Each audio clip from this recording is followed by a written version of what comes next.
Assalamualaikum warahmatullahi wabarakatuh. Salam damai sejahtera untuk kita semua. Om Swastiastu, Namo Buddhaya, salam kebajikan. Yang saya hormati Presiden Republik Indonesia Bapak Haji Prabowo Subianto,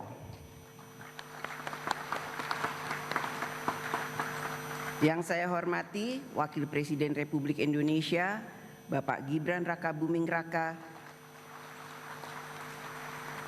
beserta Ibu Selvi Ananda Putri. Yang saya hormati Presiden Republik Indonesia ke-6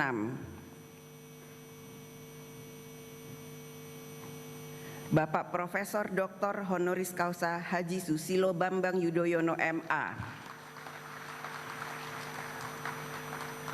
Yang saya hormati Presiden Republik Indonesia ke-7 Bapak Insinyur Haji Joko Widodo. Yang saya hormati Wakil Presiden Republik Indonesia ke-6 Bapak Jenderal TNI Purnawirawan Tri Sutrisno. Yang saya hormati Wakil Presiden Republik Indonesia ke-10 dan ke-12 Bapak Dr. Andes Haji Muhammad Yusuf Kalla. Yang saya hormati Wakil Presiden Republik Indonesia ke-11 Bapak Profesor Dr. Haji Budiono BSc MEC. Yang saya hormati Wakil Presiden Republik Indonesia ke-13 Bapak Profesor Dr. Honoris Causa Kiai Haji Ma'ruf Amin. Yang saya hormati Ibu Dr. Honoris Causa Dr. Randa Hajah Sinta Nuria Abdurrahman Wahid M.Hum. Yang saya hormati Ibu Hajah Soraya Hamzahas. Yang saya hormati Ketua Majelis Permusyawaratan Rakyat Republik Indonesia Bapak Ahmad Muzani dan para Wakil Ketua MPR RI. Yang saya hormati Ketua Dewan Perwakilan Daerah Republik Indonesia Bapak Sultan Bahtiar Najamuddin dan para Wakil Ketua DPD RI. Ketua Badan Pemeriksa Keuangan Republik Indonesia Mayatun CSFA CFRA dan Wakil Ketua BPK RI. Ketua Mahkamah Agung Republik Indonesia Bapak Profesor Dr. Haji Sunarto. Ketua Mahkamah Konstitusi Republik Indonesia Bapak Dr. Suhartoyo SH.MH. Ketua Komisi Yudisial Republik Indonesia Bapak Profesor Amzulian Rifai SHLMM PhD. Para Wakil Ketua Dewan Perwakilan Rakyat Republik Indonesia. Dan yang saya hormati para Ketua Umum Partai Politik yang saya sayangi dan saya cintai, Ketua Umum Partai Demokrasi Indonesia Perjuangan Ibu Profesor Dr. Honoris Causa Haja Megawati Soekarno Putri atau yang saat ini diwakili saya keberadaannya.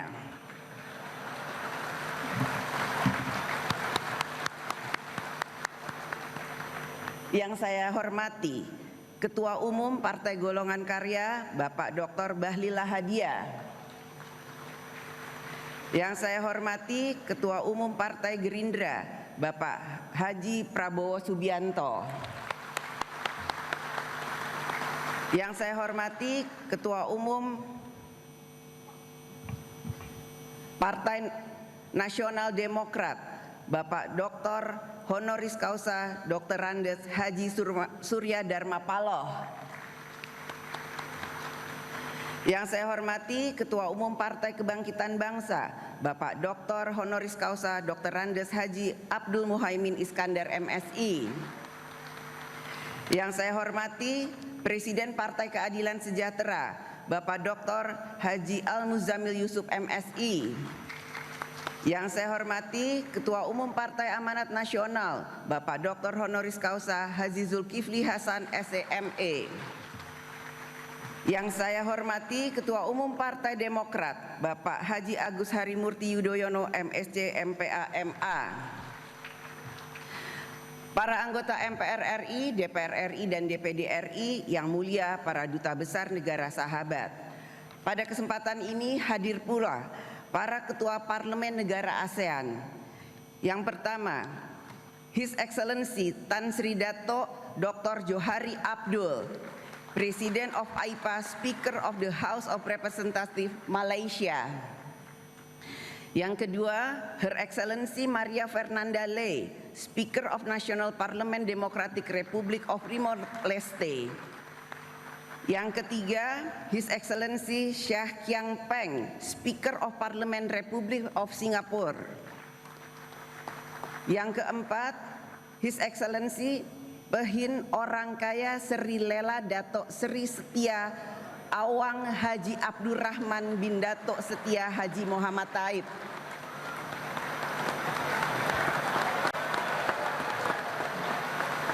Speaker of Legislative Council Brunei Darussalam.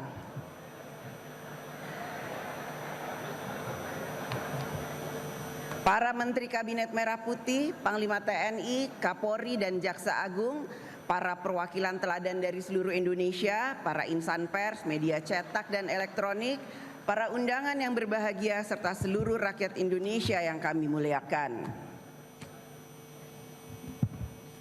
Saudara-saudara sebangsa dan setanah air yang saya hormati dan saya cintai, hari ini kita berkumpul dengan semangat kebangsaan yang tinggi. Dalam hitungan hari, bangsa kita akan memasuki peringatan 80 tahun kemerdekaan Republik Indonesia. 80 tahun kita berdiri sebagai satu bangsa, satu tanah air yang dipersatukan oleh bahasa persatuan, bahasa Indonesia. Lebih dari itu, persatuan kita tegak karena kita memiliki Pancasila yang mempersatukan segala perbedaan suku, agama, dan budaya. Pancasila bukan hanya sekedar nilai, melainkan jiwa kehidupan berbangsa dan bernegara. Namun, mempertahankan Indonesia sebagai negara yang besar, berdaulat, dan kaya sumber daya bukanlah tugas yang ringan.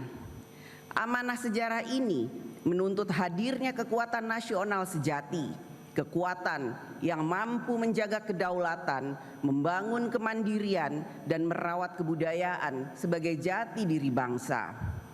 Kekuatan itu tidak lahir dari senjata atau kekayaan semata, melainkan dari kehendak rakyat untuk bersama-sama menjadi Indonesia. Kehendak yang hidup dalam semangat gotong royong, tumbuh dari rasa saling percaya dan mengakar dalam jiwa kolektif kita. Seperti pepatah dalam kearifan Jawa, mangan ora mangan sing penting ngumpul, yang berarti mengutamakan kebersamaan daripada mengejar kepentingan masing-masing. Inilah jiwa sosial yang membedakan kita dari bangsa lain. Kebersamaan itu kemudian diperkuat dalam konstitusi dan dijelmakan sebagai prinsip dasar negara kita, kedaulatan rakyat. Rakyat berdaulat atas kekuasaan negara, rakyat berdaulat atas sumber daya alam, rakyat berdaulat atas budaya bangsa.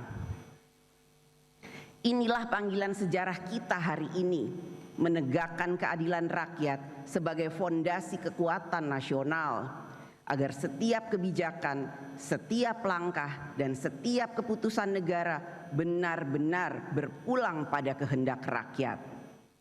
Hadirin sidang yang saya hormati dan muliakan, demokrasi kita berakar kokoh pada sila keempat Pancasila, kerakyatan yang dipimpin oleh hikmat kebijaksanaan dalam permusyawaratan perwakilan.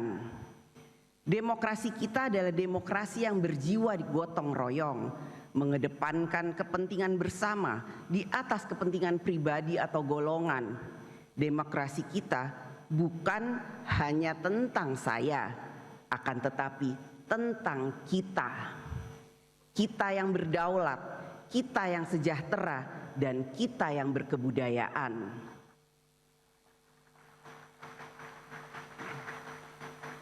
Demokrasi Pancasila menempatkan musyawarah sebagai proses utama dan hikmat kebijaksanaan sebagai sumber pikiran dan nurani dalam setiap pengambilan keputusan, sehingga membawa kebaikan bagi seluruh rakyat dan tidak meninggalkan siapapun di belakang. Dalam sistem demokrasi Indonesia, sebagaimana diamanatkan oleh konstitusi, partai politik memegang peran strategis dalam membentuk perwakilan rakyat. Partai politik bukan sekedar kendaraan menuju kekuasaan, tetapi jembatan antara rakyat dan negara. Dari partailah wakil rakyat dilahirkan, dari partailah presiden dan kepala daerah diusung. Oleh karena itu, partai politik memikul tanggung jawab besar sebagai soko guru kedaulatan rakyat. Partai politik bukan hanya struktur organisasi, partai politik adalah institusi perjuangan yang seharusnya berdiri tegak di atas nilai, integritas, dan kepercayaan rakyat. Sebab partai tanpa nilai perjuangan akan membawa kekuasaan kehilangan arah dan makna bagi rakyat. Karena peran strategis itulah, partai politik tidak boleh berhenti membenahi diri. Partai harus menjadi tempat lahirnya para pemimpin yang bukan hanya pandai berbicara, tetapi juga mampu berpihak, bekerja, dan berani mengambil risiko demi kepentingan rakyat.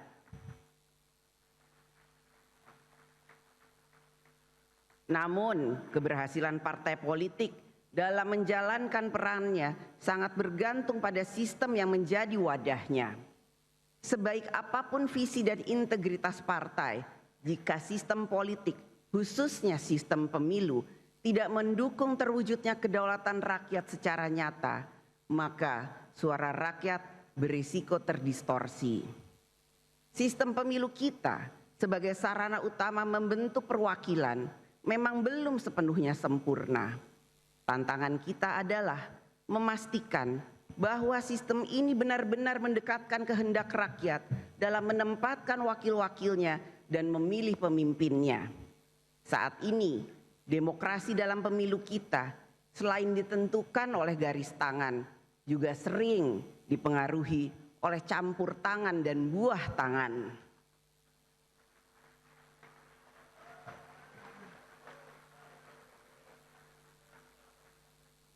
Kita semua memiliki garis tangan, nasib dan kesempatan yang diberikan oleh Allah Subhanahu wa Ta'ala, Tuhan yang Maha Esa.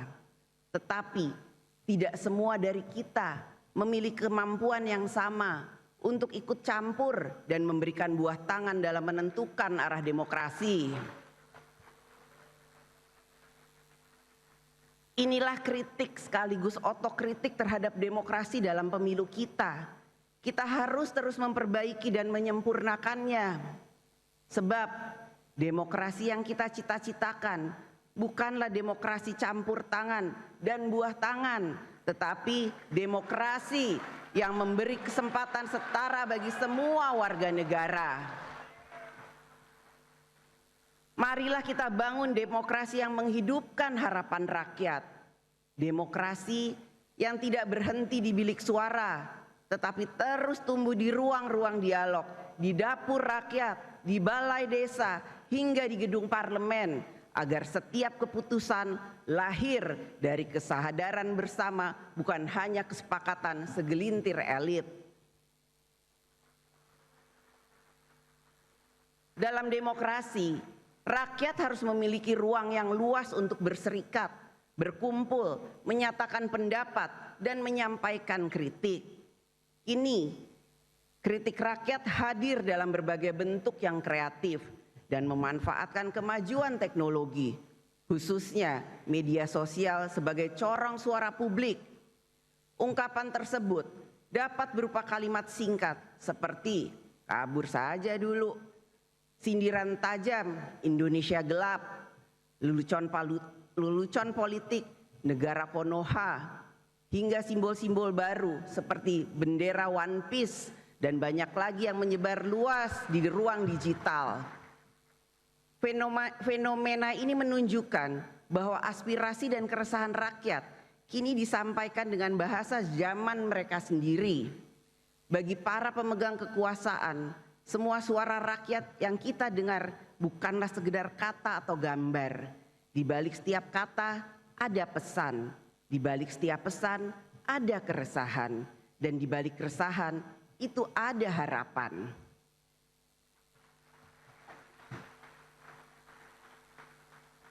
Karena itu, yang dituntut dari kita semua adalah kebijaksanaan. Kebijaksanaan untuk tidak hanya mendengar, tetapi juga memahami. Kebijaksanaan untuk tidak hanya menanggapi, tetapi merespon dengan hati yang jernih dan pikiran yang terbuka. Kita semua berharap apapun bentuk dan isi kritik yang disampaikan rakyat tidak boleh menjadi bara yang membakar persaudaraan Indonesia. Kritik tidak boleh menjadi api yang memecah belah bangsa. Sebaliknya, kritik pun harus menjadi cahaya yang menerangi jalan kita bersama. Kritik dapat keras dalam substansi dan menentang keras kebijakan. Akan tetapi, kritik bukan alat untuk memicu kekerasan, kebencian, menghancurkan etika dan moral masyarakat, apalagi menghancurkan kemanusiaan. Gunakanlah ruang kritik itu sebagai sarana untuk menyadarkan penguasa, memperbaiki kebijakan, menuntut tanggung jawab, dan mendorong kemajuan bagi seluruh anak bangsa.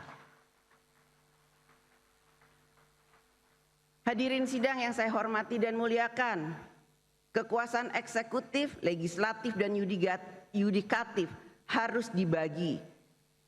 Bukan untuk saling melemahkan, melainkan untuk memastikan tidak ada satupun kekuasaan pun yang berdiri di atas yang lain. Dalam konteks Indonesia, sebagaimana diatur dalam Undang-Undang Dasar Negara Republik Indonesia tahun 1945, pembagian kekuasaan antara pemerintah, DPR, DPD, MPR, MA, dan MK bukanlah sekedar pemisahan kekuasaan, akan tetapi kekuatan terpadu atau united power dalam mencapai tujuan bernegara. Kekuasaan eksekutif, legislatif, dan yudikatif bukanlah tiga kutub yang saling berseberangan, melainkan tiga pilar dari satu bangunan yang sama, yaitu bangunan kedaulatan rakyat. Seperti sebuah orkestra konstitusional, meskipun kadang-kadang nadanya sumbang, semua komponen harus tetap menyanyikan satu lagu yang sama, yaitu Indonesia Raya. DPR RI bertindak sebagai penjaga nurani rakyat dan penjaga konstitusi, memastikan kekuasaan tetap setia pada rakyat, taat pada jalur konstitusi, dan demokrasi berjalan dengan hikmat kebijaksanaan. DPD RI menjadi penyambung aspirasi daerah di tingkat nasional, menghimpun, menyalurkan, dan mengartikulasikan aspirasi masyarakat daerah dalam kerangka Negara Kesatuan Republik Indonesia. Mahkamah Agung dan Mahkamah Konstitusi merupakan penjaga supremasi hukum sekaligus bagian dari sistem demokrasi yang beradab yang menjalankan kewenangannya secara konsisten tanpa melampaui batas wewenang yang telah diatur konstitusi. Oleh karena itu, DPR RI dalam menjalankan fungsi legislasi, pengawasan, dan anggaran bukanlah bertujuan untuk melemahkan pemerintah. Sebaliknya, fungsi-fungsi itu dijalankan untuk memastikan bahwa setiap kebijakan pemerintah berpihak pada rakyat serta selaras dengan konstitusi.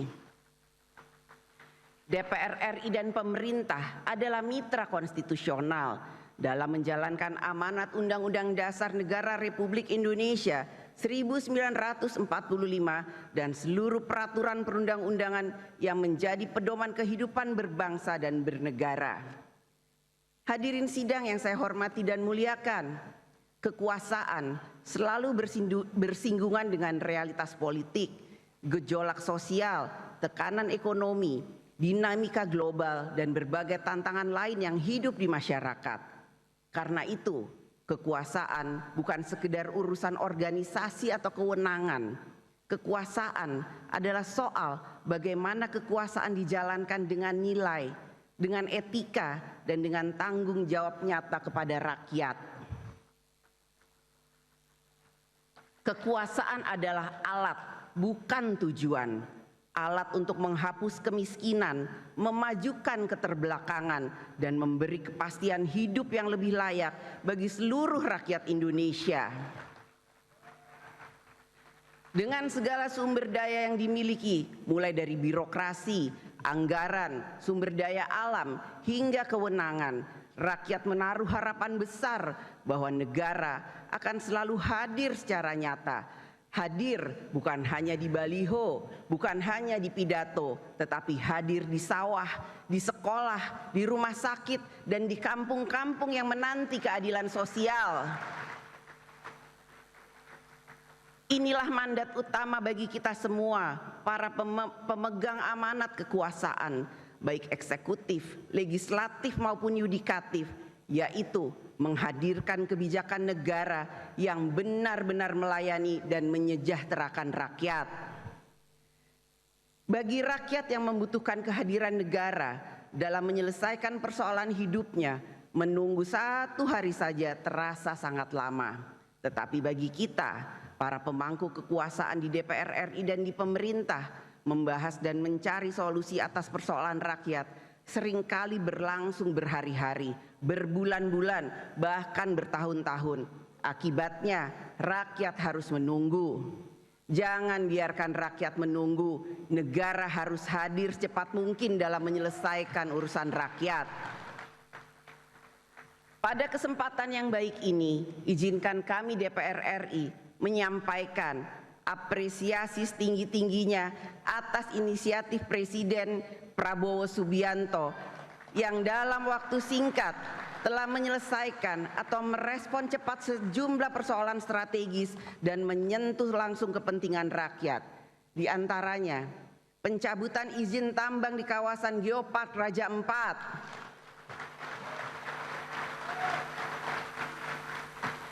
penyelesaian sengketa tapal batas pulau antara Aceh dan Sumatera Utara, kebijakan pembelian gabah petani dengan harga yang layak,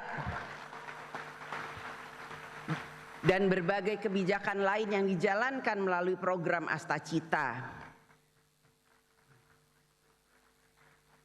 Respon cepat ini patut diapresiasi karena mencerminkan keberpihakan pemerintah pada kepentingan rakyat. Namun akan lebih baik jika langkah-langkah tersebut merupakan hasil dari perencanaan matang dan cermat sehingga menjadi bagian dari kinerja reguler pemerintah. Kedepan, rakyat tentu mendambakan agar masalah-masalah lain yang berada di luar kemampuan mereka dapat diselesaikan pemerintah dengan cepat. Tugas kita bukan hanya membicarakan harapan rakyat, tetapi juga mewujudkannya.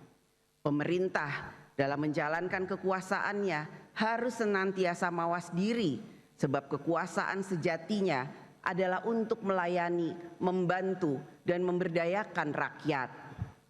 Kekuasaan bukan untuk menakuti rakyat, melainkan untuk menyelesaikan urusan rakyat. Meskipun seringkali urusannya rumit, ibarat cinta segitiga antara aspirasi, anggaran, dan aturan.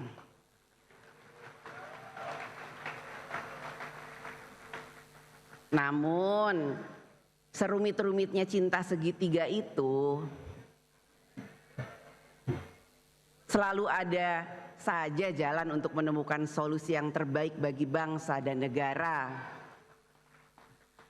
Walaupun kadang terasa pedih, kadang patah hati, tetapi ya kita harus move on.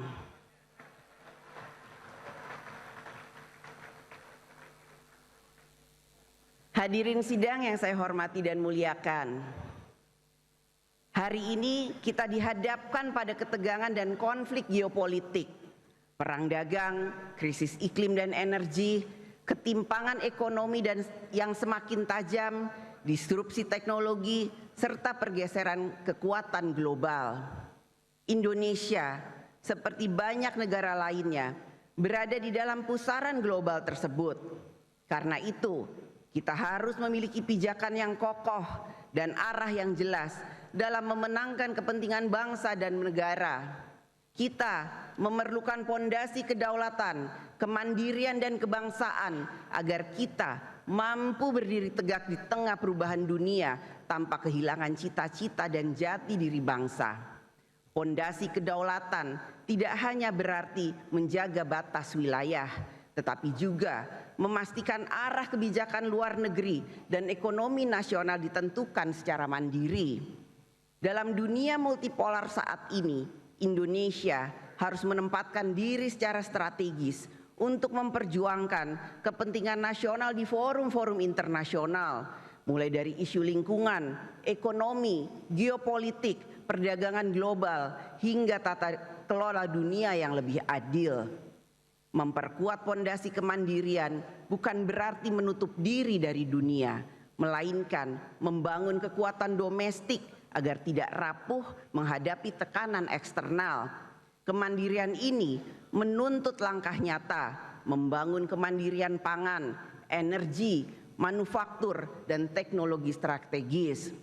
Kemandirian nasional bukan sekedar soal infrastruktur dan modal, tetapi juga kualitas manusia yang menggerakkannya. Karena itu, investasi pada pendidikan, penguasaan teknologi, dan pembangunan karakter bangsa menjadi bagian tak terpisahkan dari strategi kemandirian. Dalam pembangunan sumber daya manusia nasional, kita tidak boleh mengabaikan fakta bahwa setengah dari potensi bangsa Indonesia adalah kaum perempuan. Data Badan Pusat Statistik atau BPS tahun 2024 menunjukkan 49% penduduk Indonesia adalah perempuan. Dalam era pembangunan inklusif, keberadaan dan kontribusi perempuan harus ditempatkan bukan hanya dalam kerangka hak azazi manusia, tetapi juga sebagai prasyarat keberhasilan pembangunan nasional.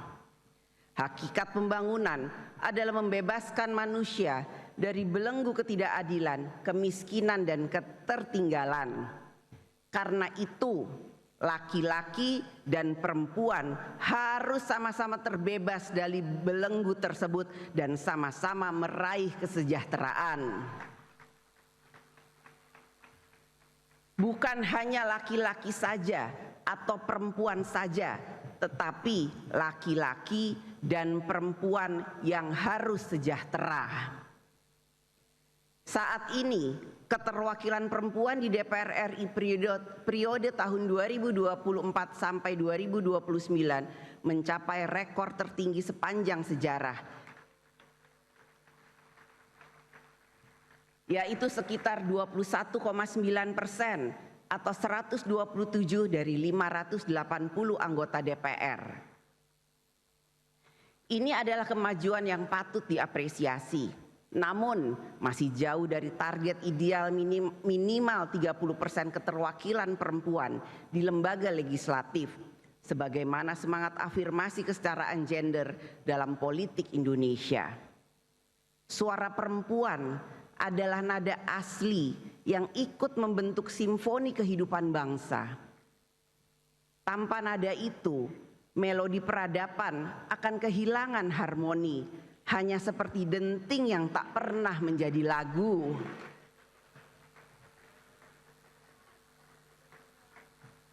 Laki-laki dan perempuan hidup di dunia yang sama, memikul tanggung jawab yang sama untuk membangun peradaban dunia. Seperti syair lagu yang pernah sangat populer. Imagine all the people sharing all the world. You may say I'm a dreamer, but I'm not the only one. I hope someday you will join us and the world will live as one.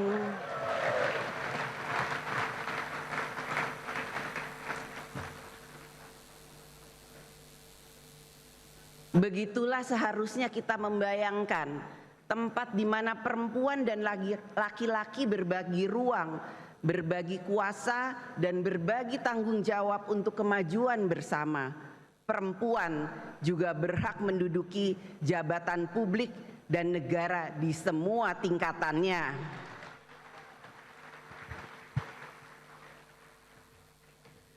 Pondasi berikutnya yang tak kalah penting adalah membangun pondasi kebudayaan.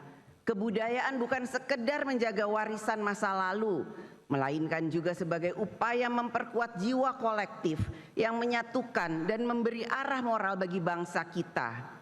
Di tengah derasnya arus globalisasi nilai dan budaya asing, identitas bangsa kita tidak boleh luntur. Nilai-nilai luhur Pancasila, semangat gotong royong, serta Bhinneka Tunggal Ika adalah modal sosial terbesar yang kita miliki. Kita juga menghadapi tantangan terbesar yang berasal dari dalam diri kita yang harus kita taklukkan demi membangun kekuatan nasional yang kokoh dan berkelanjutan. Seperti yang pernah diingatkan oleh Bung Karno, perjuanganku lebih mudah karena melawan penjajah, tapi perjuanganmu akan lebih sulit karena melawan bangsamu sendiri. Di satu sisi, rakyat kita dengan segala keterbatasannya memiliki etos kerja yang luar biasa. Petani, nelayan, buruh, guru, ojek online, TNI, Polri, ASN, tenaga kesehatan di pelosok-pelosok negeri, mereka semua bekerja keras tanpa kenal lelah. Namun di sisi lain, kita menghadapi kenyataan pahit. Sebagian kecil masyarakat dengan segala kelebihannya justru mengeksploitasi rakyat dan sumber daya alam melalui praktek bisnis yang manipulatif, bisnis ilegal, tambang ilegal, judi online, narkoba, penyelundupan, dan lain sebagainya. Keuntungan mereka sudah melampaui batas rasionalitas ilmu ekonomi dan nilai peradaban. Presiden Prabowo Subianto menyebutnya dengan istilah tajam, serakah nomik.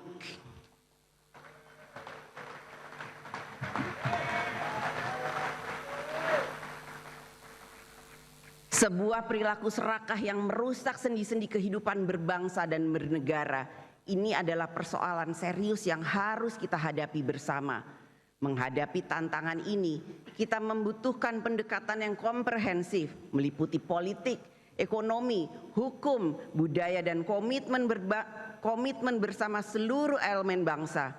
Kita perlu menjalankan transformasi ekonomi dan keadilan sosial yang nyata, penegakan hukum yang tegas dan tidak pandang bulu, serta kerja kolektif dalam mewujudkan transformasi nasional.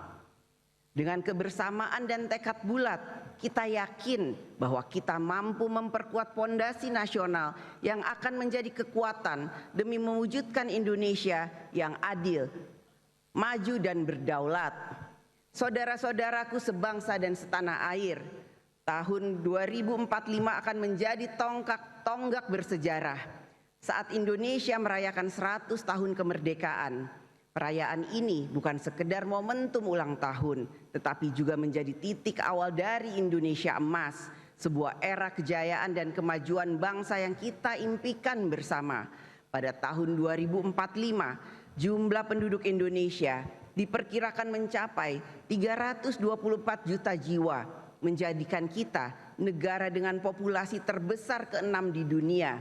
Lebih dari itu, sekitar 70% penduduk berada pada usia produktif. Ini adalah peluang besar yang harus kita manfaatkan secara optimal. Kita memiliki 20 tahun untuk menuju tahun 2045. Namun, jika kita melihat perjalanan 20 tahun terakhir, sejak tahun 2005 hingga 2025, kita dapat melihat kemajuan yang signifikan, tetapi juga masih banyak pekerjaan besar yang belum selesai. Pilar-pilar kemandirian nasional seperti pangan, energi, dan manufaktur strategis belum sepenuhnya menjadi kekuatan bangsa. Layanan dasar publik masih belum memuaskan dan demokrasi kita masih memerlukan transformasi mendalam, terutama dalam sistem partai, pemilu serta pemberantasan korupsi. Ini menunjukkan bahwa waktu 20 tahun bukanlah waktu yang panjang untuk pembangunan sebesar dan sekompleks Indonesia. Jika kita terus berjalan dengan pola pikir dan sistem kerja lama, mimpi Indonesia Emas 2045 hanya akan menjadi fata morgana yang indah tapi tak pernah akan terwujud. Kita masih memiliki waktu yang sangat berharga untuk melakukan langkah yang terbaik agar saat tahun 2045 tiba, kita tidak hanya merayakan 100 tahun kemerdekaan, tetapi kita benar-benar hidup di Indonesia yang maju, adil, makmur dan berdaulat. Pemerintahan Presiden Prabowo Subianto saat ini telah bekerja keras menata pembangunan nasional agar tetap berada di jalur yang tepat menuju cita-cita tersebut. DPR RI melalui fungsi konstitusionalnya sebagai mitra konstitusional pemerintah akan selalu ikut memastikan bahwa Indonesia menempuh jalan yang tepat untuk mencapai Indonesia Emas 2045. Hadirin sidang yang saya hormati dan muliakan, mari sejenak kita renungkan bersama. Ketika kita menatap wajah anak-anak di desa dan kota, terdengar suara riang mereka yang penuh harapan, tanpa tahu apa yang mereka hadapi di masa depan. Mereka percaya bahwa masa depan yang cerah adalah hak mereka tanpa syarat. Kepercayaan inilah yang menjadi amanah terbesar bagi kita semua, panggilan anak cucu kita, agar kita mewariskan negeri ini dalam keadaan yang lebih baik daripada yang kita terima. Hari itu bukanlah hari ini.